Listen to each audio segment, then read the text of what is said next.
Salve galerinha misteriosa do YouTube, tudo bem com vocês? Comigo tudo ótimo, é claro, não poderia ser diferente, já que nós estamos aqui para aquele papo muito misterioso e possivelmente assombrado.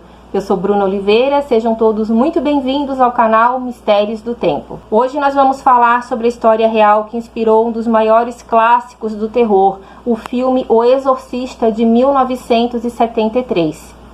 Esse exorcismo foi detalhado pelos padres que participaram das mais de 30 sessões que foram feitas.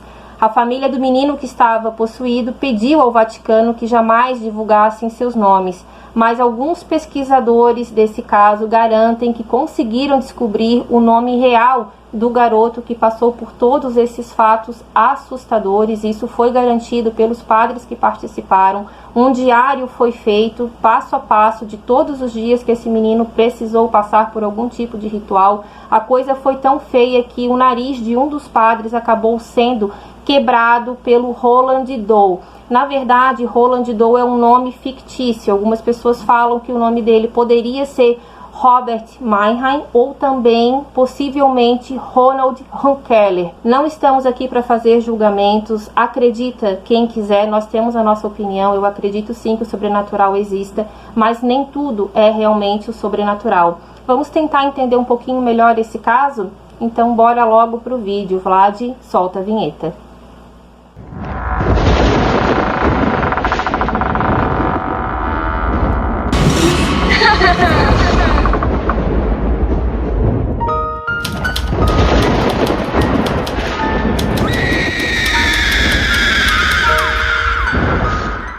Os eventos ocorridos e que eu vou contar para vocês inspiraram o romance O Exorcista, de William Peter Blatty. E mais tarde, esse livro, que foi campeão de vendas na época, também sofreu algumas adaptações para que pudesse ser rodado o filme O Exorcista. Na época em que esse filme foi lançado, a histeria foi tão grande que muitos casos de exorcismos acabaram acontecendo. Muitas pessoas procuraram freneticamente a Igreja Católica e a maioria deles foi simplesmente descartado. Algumas pessoas acabaram passando mal nos cinemas e uma equipe médica muitas vezes era liberada, era ofertada, na verdade, pelo cinema para que essas pessoas pudessem ser atendidas. Crises de pânico, vômitos e outras situações bastante inusitadas também faziam parte dessas sessões. Esse filme ele foi inspirado por causa desse livro de William Peter Blatty. Claro que ali também teve algumas modificações, os nomes foram trocados até mesmo a pedido da própria Igreja Católica, e o personagem real, que seria um menino, foi trocado na trama por uma menina, mas muitas coisas que aconteceram no filme supostamente também aconteceram na vida real.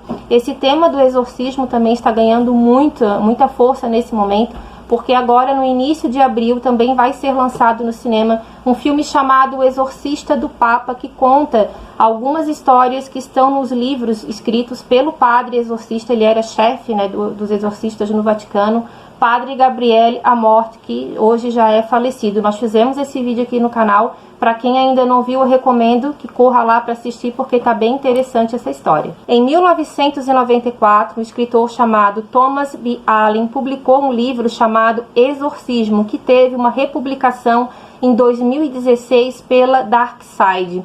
Thomas teve acesso a uma cópia carbonada do diário de um padre jesuíta que auxiliou o exorcista principal do caso de Roland Doe. Como resultado, seu livro é considerado o mais completo relato de um exorcismo pela Igreja Católica desde a Idade Média.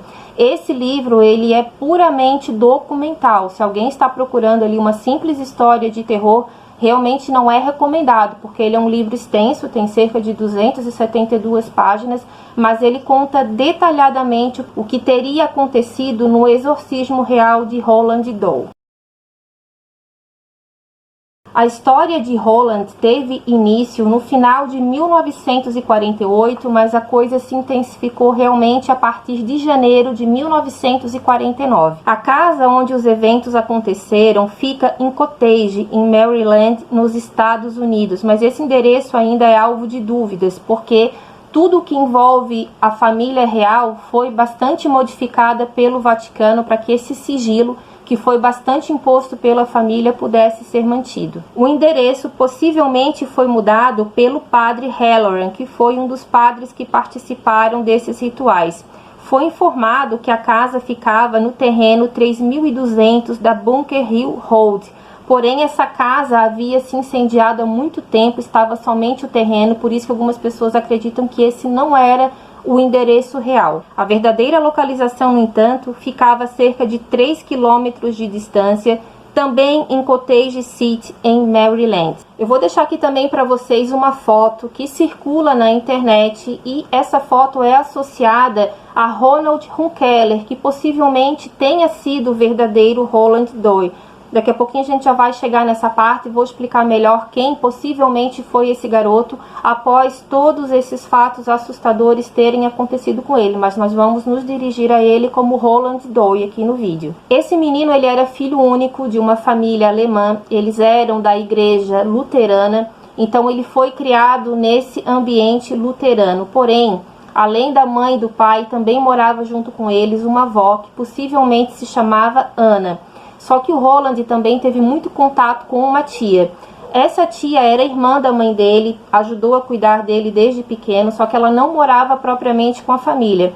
Ela passou um tempo com eles ali em meados de 1943 até o final da Segunda Guerra Mundial em 1945. Então ela fez, na verdade, parte da vida do Roland, porque como ele era filho único, não podia frequentar a escola nesse período por causa da guerra, não tinha também muitos amigos com que ele pudesse brincar, ele acabou convivendo bastante com adultos e essa tia acabou se tornando a sua melhor amiga.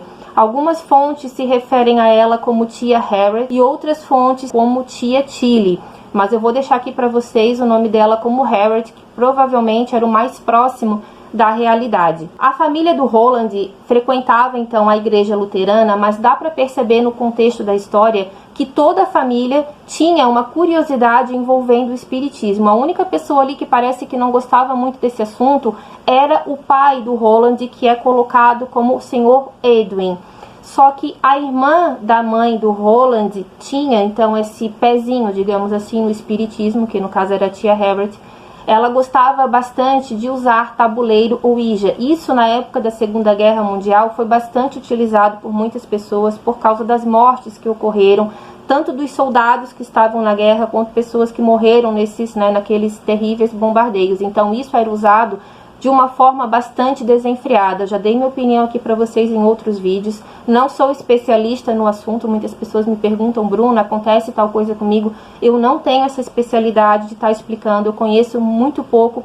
Sou bastante curiosa, mas uma coisa é fato: vocês não devem brincar com aquilo que vocês não conhecem. Isso para quem acredita, porque no momento em que você está tentando contatar bons espíritos, ninguém sabe quem está ao seu redor, e um espírito, talvez maligno ali, possa acabar atormentando a sua vida. Respeitamos todas as religiões, mas peço que realmente vocês não brinquem com tabuleiros ou ouijas. Na época da Segunda Guerra Mundial, a tia Harriet acabou passando bastante tempo junto com eles. Ela queria que esse sobrinho se convertesse ao espiritismo, mas parece que a família foi bastante contra, referente a esse assunto, mas ela acabava ensinando para ele como usar esse tabuleiro. Eu não sei se isso era feito de uma forma secreta ou se a família acabava deixando, porque a mãe do Roland também posteriormente teria demonstrado bastante curiosidade quanto a esse assunto. Em 1948, a tia Harriet fez a sua última visita na casa do Roland e ela levou de presente para o sobrinho um tabuleiro Ouija, porque o que eles usavam nessas sessões que eles faziam pertenciam a ela.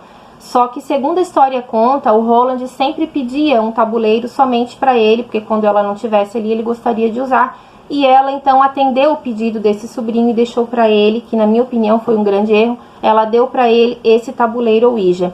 Ela foi embora, voltou para casa dela e cerca de 15 dias depois, no dia 15 de janeiro já de 1949, eles acabaram recebendo a triste notícia do falecimento dela. A família toda ficou muito desolada, mas o Roland beirou a depressão. Ele ficou em total desespero porque ele via nessa tia uma grande amiga.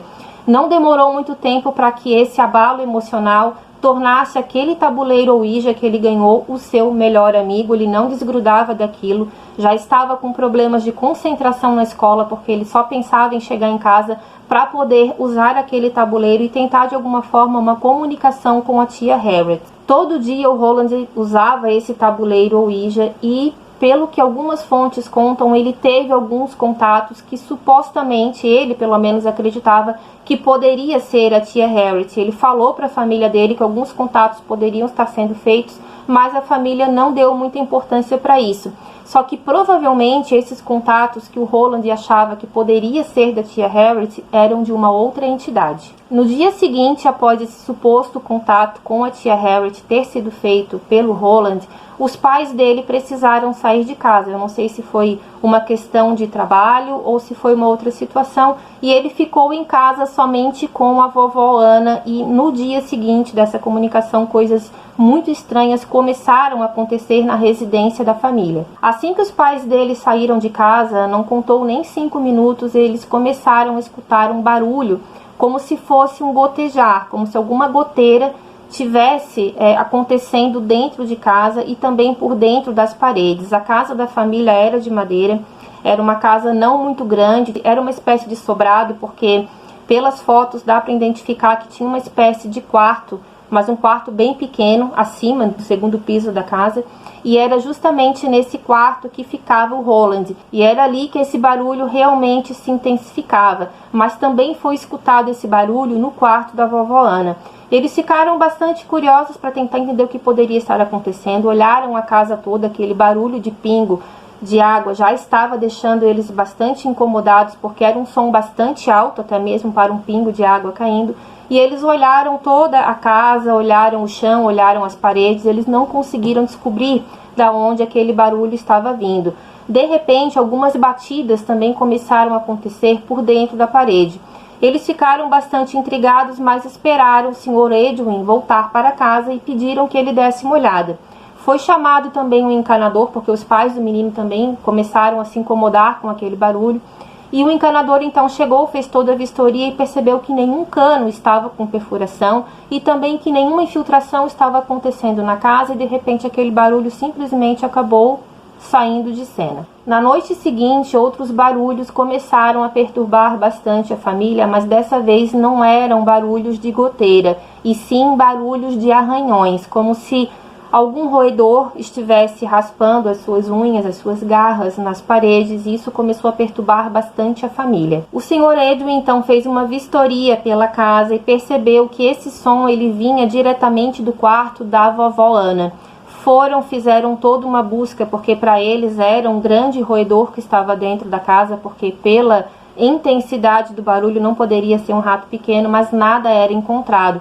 O que aconteceu? Como eles não encontraram nada dentro de casa, o Sr. Edwin acabou tirando algumas tábuas do chão para tentar ver se esse rato estaria diretamente no chão da casa, mas nada foi encontrado. Esses barulhos começaram a se intensificar por toda a casa, e no quarto do Roland estava insuportável.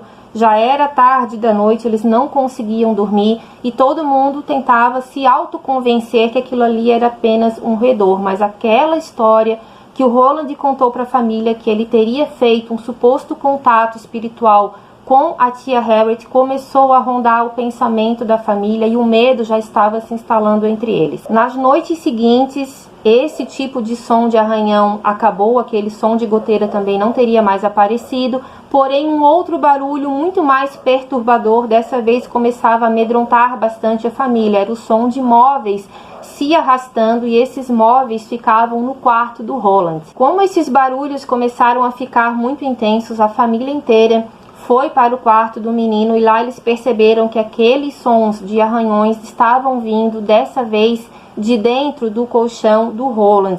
O pai acabou percebendo, isso foi relatado nessas cópias, do diário dos padres que fizeram os exorcismos, tudo isso também estaria relatado lá, que o pai acabou falando que ele viu algumas ondulações no colchão do filho, que cada vez que esse barulho de arranhão surgia, ele via uma ondulação no colchão como se fosse uma espécie de mão, uma espécie de unha que tentava rasgar o tecido. Nesse momento, a cama do Roland também teria começado a tremer sozinha. Tentando ainda se autoconvencer que aquilo tudo poderia ser obra de um roedor que se escondia muito bem, o pai do Roland no dia seguinte pediu para um dedetizador ir até a casa e colocar o veneno para que esse roedor, fosse finalmente dizimado.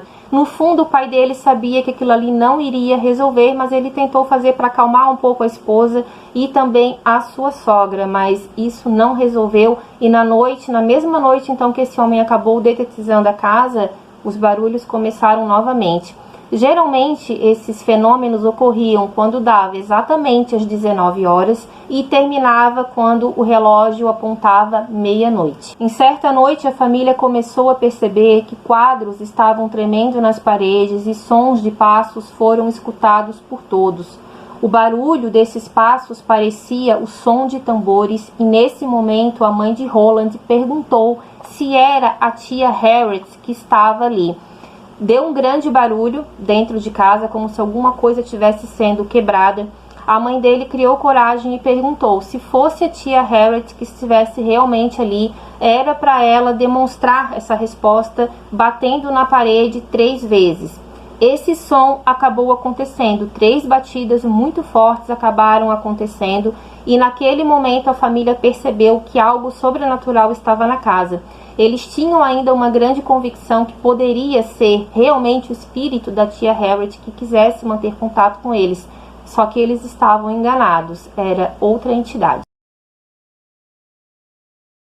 Logo após esses fenômenos na casa, coisas estranhas começaram a acontecer com Roland e uma dessas coisas o fez parar de frequentar a escola. Certo dia na escola aconteceu alguma situação que deixou o menino um pouco estressado. Não foi dito detalhadamente o que teria acontecido, mas parece que ele teve algum problema com a professora. Ele ficou nervoso ou por algum trabalho que ele não conseguiu fazer corretamente, ou ficou nervoso por causa de alguma prova, e ali teria acontecido o primeiro fenômeno visto por outras pessoas. Nessa época, as carteiras da escola eram aqueles modelos mais pesados, onde a mesa e a cadeira elas eram unificadas, era uma mesa bastante pesada. No momento então em que o Roland teria se estressado um pouco com a professora, não sei se eles chegaram a brigar, porque o Roland sempre foi descrito como um menino bastante educado e muito tímido, mas parece que ele teve essa alteração com a professora dele.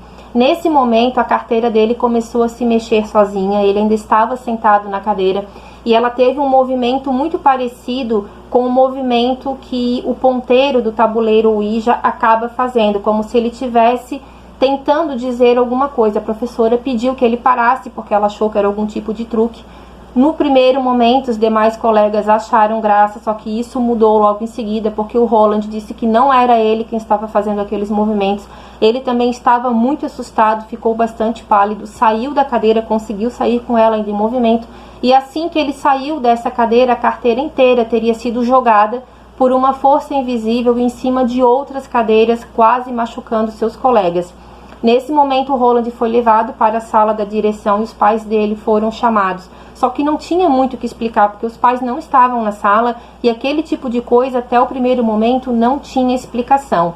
Nos dias seguintes, o Roland também teve outros problemas na sala de aula. Assim que ele botava o pé dentro da sala, as carteiras começavam a se mexer sozinhas. Ele foi convidado, então, a ir para a casa dele. No dia seguinte, os pais foram para a escola para tentar entender por que ele estava sendo tratado daquele jeito. A escola também não tinha explicação e o Roland já estava num estado de nervos tão grande que ele disse para o pai e para a mãe que ele não queria mais voltar para a escola enquanto aquela situação não fosse resolvida.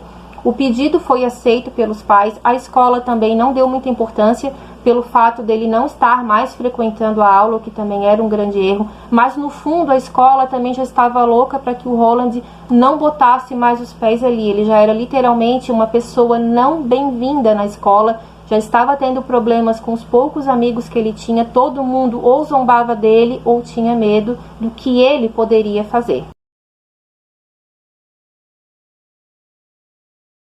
As coisas começaram a ficar mais intensas e fenômenos aconteceram também na casa de Roland. Além dos ruídos, objetos começavam a se mexer sozinhos e roupas e louças não paravam em seus lugares. Ronald dizia que escutava passos vindo do sótão da casa e barulhos de sapatos percorriam todo o seu quarto. Segundo relatos da família, um casaco ainda no cabide passou flutuando pela sala e uma garrafa de água benta foi jogada contra a parede. A família já estava num estado de nervos muito grande, eles não eram pessoas bem abastadas, eram pessoas trabalhadoras, humildes, toda a vizinhança falava muito bem deles, só que eles não tinham condições de morar em outro local e precisaram ficar naquela casa, mas ninguém conseguia dormir até meia-noite.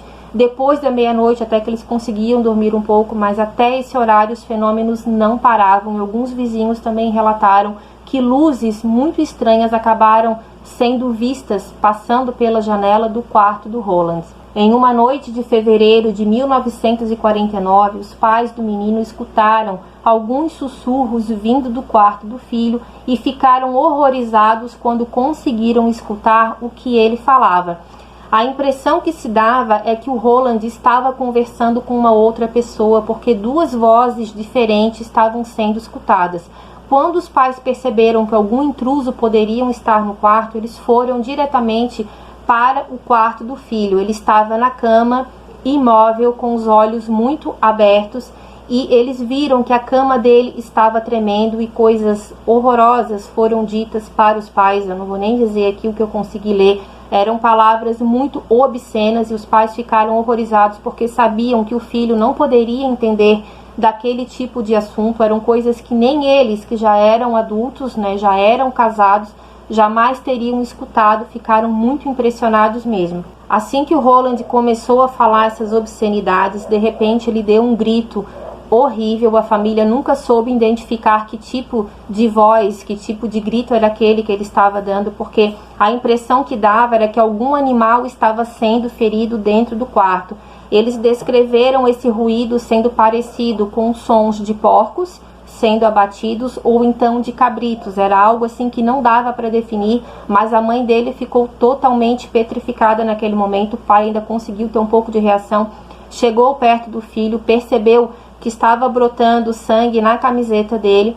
Quando ele levantou, uma palavra estava sendo escrita no peito da própria criança. Essa palavra que foi supostamente, que apareceu supostamente no peito do menino, dizia a palavra inferno, e outras letras começaram a aparecer no peito dele como se quisesse formar um tabuleiro Ouija. Nesse momento em que essa palavra apareceu, uma cômoda de madeira bem pesada que o menino tinha no quarto simplesmente foi jogada contra a porta. A impressão que dava é que o que estava ali dentro não queria que o menino saísse e que os pais também ficassem presos naquele momento junto com o filho. Os pais falaram que escutaram nesse momento barulhos de passos, como se várias pessoas estivessem correndo dentro do quarto. Assim, é uma coisa realmente muito assustadora de se pensar. A vovó Ana não conseguia entrar no quarto, ela ficava batendo na porta tentando saber o que estava acontecendo, mas o pai não conseguia retirar aquela cômoda da porta, era como se o peso dela tivesse triplicado. Nesse momento, arranhões também começaram a aparecer no rosto do menino, e um outro arranhão no peito dele dizia a palavra luz, e isso poderia ser um sinal não identificado do que a família dele precisaria fazer, e daqui a pouquinho vocês já vão entender porque eu estou dizendo isso. Guardem bem essa palavra, luz.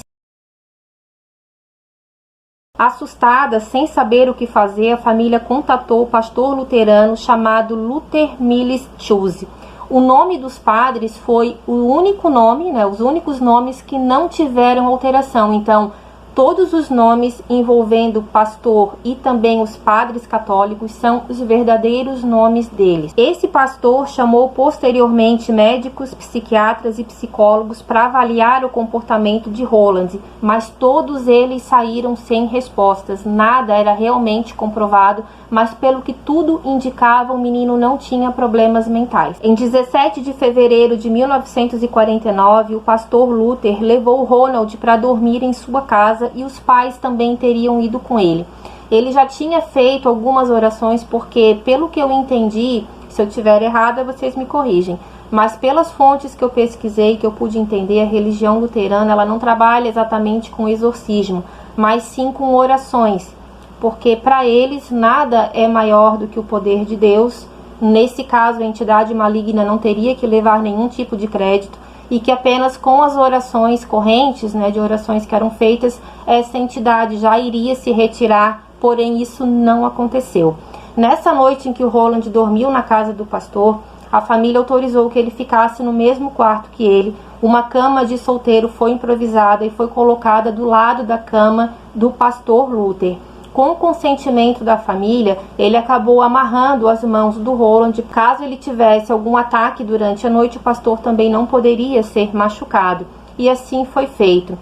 O pastor acabou dormindo. O Roland também, a princípio, teria uma noite tranquila de sono, depois de muitas noites que ele não estava conseguindo dormir, porque ele já estava bastante emagrecido, bastante abatido, e a família começou a ficar muito preocupada, porque ele estava muito distante, já como se ele estivesse letárgico. Muitas vezes as pessoas falavam com ele e ele parece que não estava prestando atenção em nada. Então o pastor também acreditou que ele teria uma boa noite de sono, só que o pastor, o próprio Luther, acabou sendo acordado no meio da madrugada com muitos barulhos no quarto, e ele disse que ele viu os cobertores, tanto dele quanto do Roland, flutuarem dentro do quarto, barulhos de arranhões, as paredes estavam apresentando rachaduras e o menino estava totalmente imóvel, porém com os olhos abertos. O pastor falou então que nesse momento o menino jogou contra a parede uma cadeira de aço bastante pesada. As garrafas de água benta que o pastor tinha no quarto também foram todas quebradas, e ele percebeu naquele momento que ele talvez não seria a pessoa mais adequada para resolver aquele problema. Conversou com os pais do menino naquela mesma madrugada e disse que provavelmente ele teria que passar por um exorcismo usando o ritual romano. Nesse caso, teria que ser feito por um padre católico. Ele tinha um conhecido que era padre, que tinha algum conhecimento com exorcismos, e perguntou para a família se ele poderia ter a liberdade de contatar esse amigo, e a autorização foi dada. No meio dessa conversa com os pais, o Roland teve uma nova crise. Ele acabou sendo sugado literalmente para baixo da cama do pastor, começou a bater o rosto dele freneticamente embaixo do colchão do pastor, só que esse colchão ele era feito de molas, e as molas acabaram fazendo um estrago muito grande no rosto do Roland. Acreditando que Ronald Doe estava possuído por uma entidade maligna, o pastor Luther entrou em contato com seu conhecido, o padre católico romano chamado Edward Hughes. O pastor explicou a situação do menino para o padre e sugeriu realizar um exorcismo no hospital da Universidade de Georgetown, uma instituição jesuíta. Suas tentativas falharam. Em um caso, as mãos do menino simplesmente arrancaram as molas do colchão desse estabelecimento onde ele estava. Essa mola foi jogada contra o ombro e contra o rosto do padre, e ali ele resolveu realmente encerrar aquele exorcismo. Ele ficou com o rosto bastante machucado, ficou com bastante medo do que ele viu, disse que não estava preparado para aquele tipo de situação, mas ele acabou indicando então os serviços de 2 outros padres que eram já bem conceituados na área do exorcismo e que ficavam em St. Louis.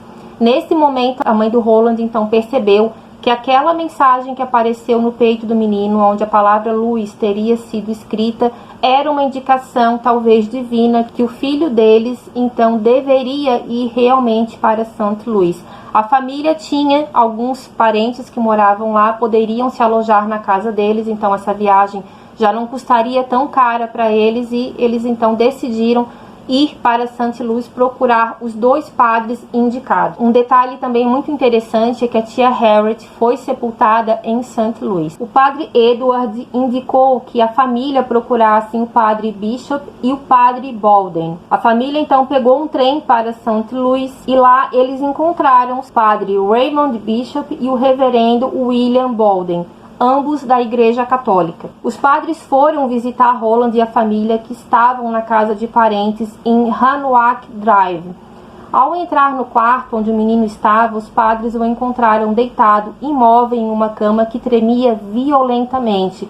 Eles se aproximaram dele e levantaram sua camisa para examinar o seu corpo em busca de marcas. Gravada na pele do menino estava a palavra Olá, ou seja, era como se aquela entidade estivesse dando boas-vindas para os padres. Já na primeira conversa com o Roland, os padres perceberam que ele tinha uma grande aversão a tudo que era sagrado, Bíblia, crucifixos e também água benta. O padre Bishop e o padre Baldwin testemunharam uma variedade de ocorrências inexplicáveis que apontavam para a possessão demoníaca. Uma cama sacudindo violentamente, objetos voando, um menino falando com uma voz que não era dele e começou a falar fluentemente com os padres o latim. Os padres fizeram um relatório prévio do que teriam visto, foram até o Vaticano, pediram autorização do Papa e um exorcismo foi autorizado. Vários ritos foram realizados ali mesmo na casa dos parentes de Roland e tudo que os padres viram já estava sendo anotado em um diário e eles estavam muito assustados porque eles nunca tinham visto nada parecido. Quando as escrituras sagradas eram lidas em voz alta, Roland emitia ruídos que soavam como um animal ferido. Garrafas de água benta começaram a voar pelo quarto e os padres falaram que essas garrafas simplesmente estouravam. Nada que era referente ao sagrado durava muito tempo naquele quarto. Durante um dos rituais, os padres escreveram o seguinte, abre aspas, uma estante foi movida ao lado da cama e virada completamente de frente para a entrada do quarto, fecha aspas. Nesse período, um outro padre também começou a participar desses exorcismos. Ele era um padre bem jovem, estava com 27 anos na época e se chamava Walter Halloran. Na verdade, esse padre foi o que mais falou a respeito desse caso, já com bastante idade, próximo da sua morte. Ele faleceu em 2005, se eu não me engano, com 83, 84 anos, e ele sempre garantiu, nas poucas vezes que ele conversou, que tudo que ele viu foi real. Muitas das anotações que foram feitas nesses diários foram escritas justamente pelo padre Halloran. Em um desses registros, ele falou que em um dos ritos, 3 barras escuras foram arranhadas no estômago do menino. Os padres então sentiram que essas barras provavelmente simbolizavam a Trindade. Cada vez que os nomes do Nosso Senhor ou de Sua Santíssima Mãe eram mencionados, arranhões apareciam nas pernas, coxas, estômago, costas, peito, rosto e garganta de Roland Doll. As marcas mais distintas eram as palavras inferno impressas no peito do garoto e uma imagem de Satanás foi desenhada em sua perna direita. Isso tudo foi relatado pelo padre Halloran. Em um dos rituais, exibindo uma força muito grandiosa que um menino de 13 anos, bastante emagrecido, não teria condições. Para vocês terem uma ideia, cerca de 5 pessoas eram necessárias para segurar ele nesse momento. 14 padres jesuítas participaram, então no mínimo tinha de 14 a 18 testemunhas oculares. Pouquíssimas delas acabaram dando entrevistas depois, mas aquelas que acabaram aparecendo disseram que realmente era uma cena de filme de terror. Esse menino teve uma crise muito grande, a voz dele estava totalmente modificada. Um dos padres que estava segurando ele no momento em que ele estava passando por esse exorcismo era justamente o padre Halloran.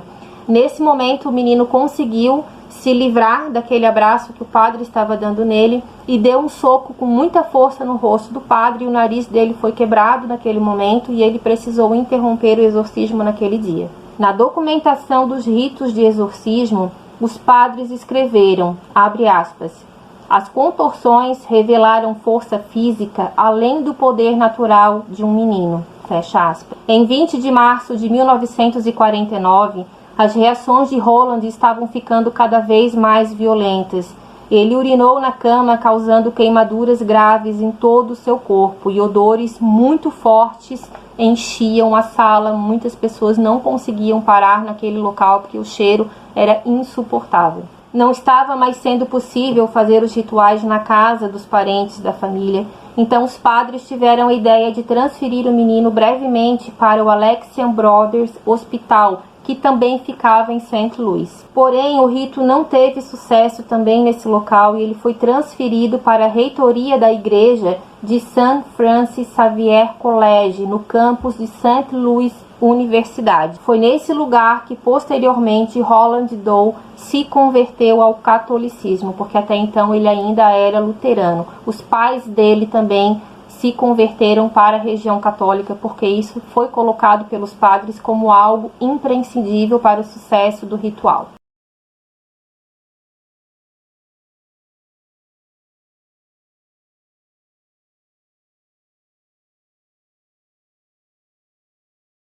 Em meados de abril de 1949, o rito foi transferido de volta para o Alexian Brothers Hospital. O exorcismo final foi realizado na ala psiquiátrica do hospital em 18 de abril de 1949, um dia após o domingo de Páscoa. Nesse dia, os padres colocaram vários crucifixos ao redor da cama, porque apesar dele estar num hospital psiquiátrico, ele era colocado ali somente para uma possível sedação, caso ele ficasse muito atacado, e geralmente ele recebia algumas dosagens de sedativo, mas pelos exames que foram feitos nele, ele não tinha nenhum problema psiquiátrico e também não tinha nenhum vestígio de pele debaixo das unhas, o que poderia talvez provar que ele próprio pudesse estar escrevendo aquelas palavras, porque o corpo dele já estava totalmente rabiscado com palavras obscenas. As letras do tabuleiro Ouija se formavam no peito, nas costas, na perna. Ele estava muito machucado e a família não sabia mais o que fazer. Os padres estavam extremamente exaustos, porque foi feito mais de 30 exorcismos. Cada exorcismo às vezes demorava 3 a 4 horas, era muito desgastante. Teve um período que os padres não sabiam mais se iam realmente conseguir dar jeito naquela situação. Em um desses rituais foi escrito também no diário uma frase bastante complexa que o Roland falou numa voz que não pertencia a ele. Essa frase dizia o seguinte, abre aspas, ele tem que dizer mais uma palavra, uma pequena palavra, quero dizer, uma grande palavra. Ele nunca vai dizer isso. Eu estou sempre nele. Posso não ter muito poder sempre, mas estou nele. Ele nunca dirá essa palavra. Fecha aspas.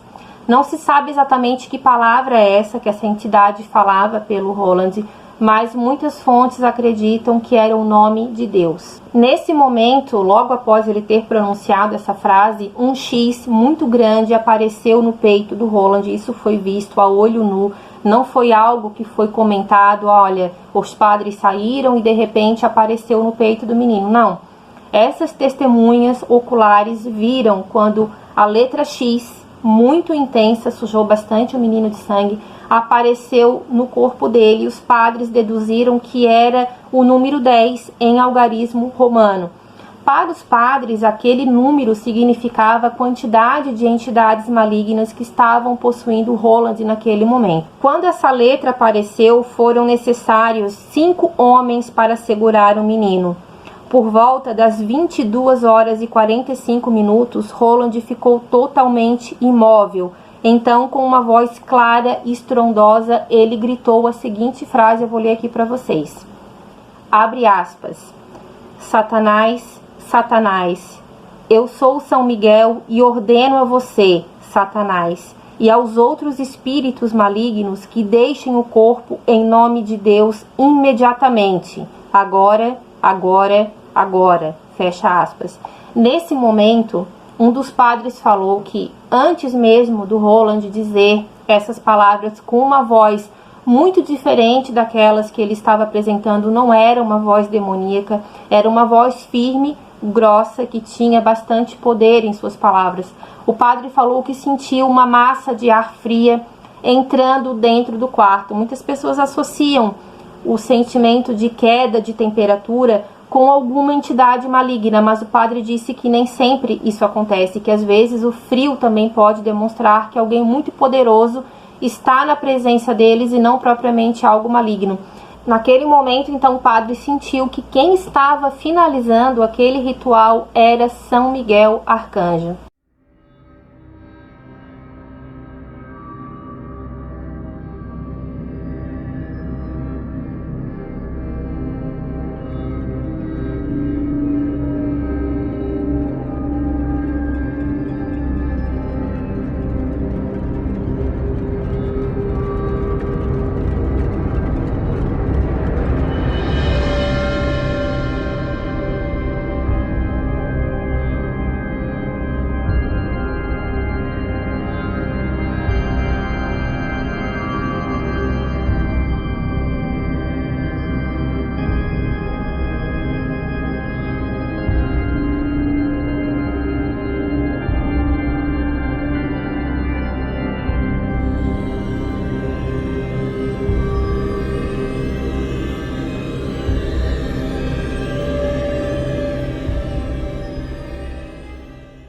Ronald Runkeler morreu vítima de um AVC há apenas um mês de seu aniversário de 86 anos em 2020. Ele faleceu em sua casa em Marriottsville, em Maryland. Só que assim, gente, essa história do Ronald Runkeler ter sido o Roland Doe não é 100% comprovada, mas algumas fontes garantem que isso foi descoberto. Alguns colegas dele na NASA falaram que sim, que isso seria verdade, que ele tinha muito medo que as pessoas descobrissem por tudo que ele passou, porque ele não queria ser alvo da mídia, ele não queria que as pessoas tivessem medo dele, que as pessoas o vissem como algo que fosse uma aberração. Ele tinha muito medo de passar por aquilo novamente, tanto é que quando todo aquele pesadelo terminou, a família foi até a casa, pegou as coisas, pouquíssimas coisas que eles tinham, e foram embora para um outro local, e o Vaticano realmente manteve tudo isso no sigilo, a não ser por uma carta que foi escrita por um dos padres. Eu não sei se foi o padre Bishop ou se foi um outro padre que acabou escrevendo uma carta, e ali meio que sem querer ele acabou dizendo o sobrenome da família, que era Runkeler. Então foi por isso que essa tese ganhou bastante força. Algumas pessoas dizem que o padre Bowden jejuou durante todos os rituais. Ao longo de algumas semanas ele teria perdido de 15 a 20 quilos, encolhendo até um resquício do homem que ele era quando esses rituais começaram. Até o dia de sua morte, o padre Halloran insistiu que a posse era real. Certa vez ele disse a William Peter Blatty: "O caso em que eu estava envolvido era real. Eu não tinha dúvidas sobre isso na época, eu não tenho dúvidas sobre isso agora." Então assim, gente, é uma história bastante complexa. O vídeo ficou longo porque são pormenores que têm que ser falados. Quem já acompanha aqui o nosso canal sabe que o nosso estilo é mais documental mesmo, então por isso que o vídeo fica um pouco mais longo. Mas é necessário para que o entendimento da história seja passado, tá? Eu espero que vocês tenham gostado do vídeo de hoje. Deixem para mim aqui a sua opinião. O que vocês acham da história de Roland Doe? Será que ele realmente era Ronald Runkeler? Deixa aqui para mim nos comentários. Curte lá também o vídeo do Exorcista do Papa, que está bem interessante. Deixem seu like, a sua inscrição aqui no canal, porque isso nos ajuda muito. Um beijo grande e até a próxima história. Tchau, tchau.